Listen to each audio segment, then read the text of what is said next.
الشعرية وبيعجن منك.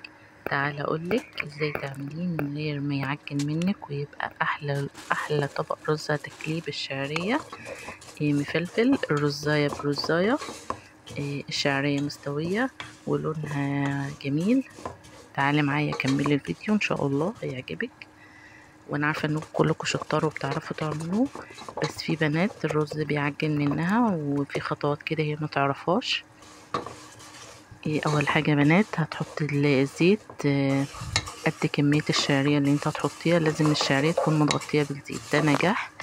اول حاجه ان الرز يبقى معاك مفلفل، لازم الزيت قد الشعريه، وتفضلي تقلبي لحد ما تبقى اللون كده لا محمر قوي ولا ابيض، او يكون متوسط كده عشان ما يغمقش معاك الرز.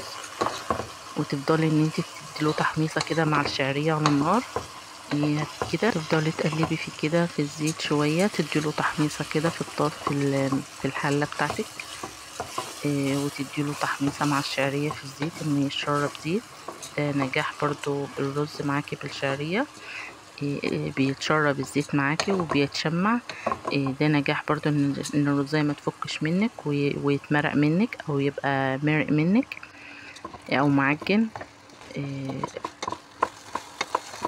كده تفضلي تقلبي كده فيه. دي الخطوة دي يا بنات مهمة قوي للرز بشعرية او عامة الرز المصري، بتخليه مفلفل مش بتخليه معجن في بعضه او ملزق.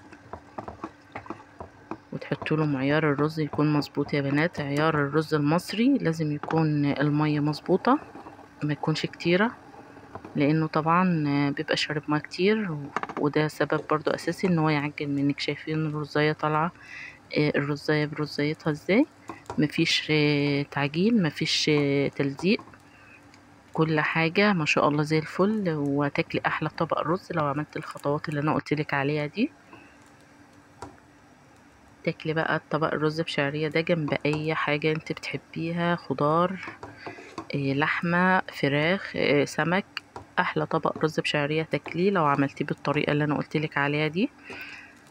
اشوفكم دايما كده يا بنات في فيديو جديد. لو عجبك الفيديو اعملي لايك واعملي اشتراك لقناتي لو انت مش مشتركة.